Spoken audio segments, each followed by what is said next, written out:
Nang magkaroon ng gulo sa Middle East, ang Pilipinas ang unang nagtaas ng presyo ng krudo.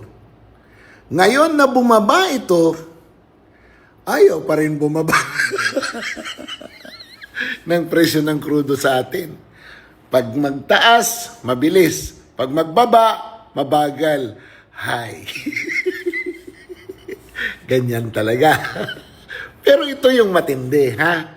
Ito yung matindi. Binigyan ng power, emergency powers ang Pangulo. Natanggalin yung excise tax at kung ano pang mga power ang binigay ng Kongreso para mapagaan, mapababa ang presyo. Hiningi yan ng Pangulo pero hindi niya ginamit. Bakit kaya? Bakit kaya may ligaya at lumbay? Alam nyo, mahiwaga yung ating Pangulo. Minsan nakikita, minsan hindi. Minsan may ginagawa, maraming wala. Pero ito yung mabigat. Sa bawat mabibigat na desisyon, umiilag at umiiwas ang Pangulo.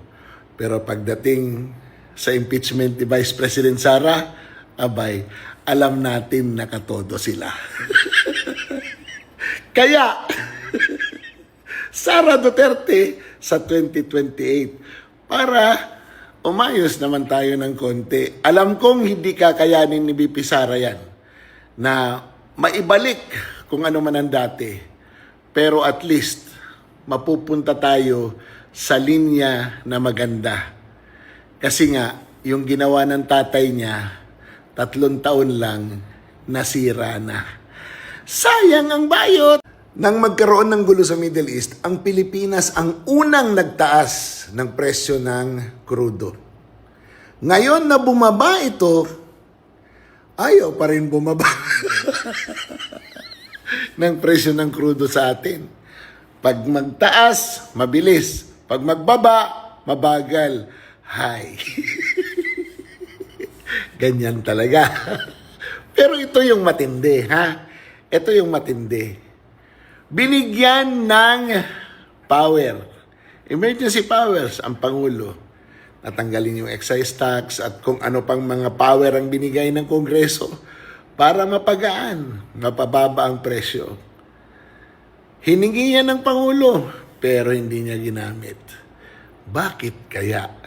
Bakit kaya may ligaya at lumbay?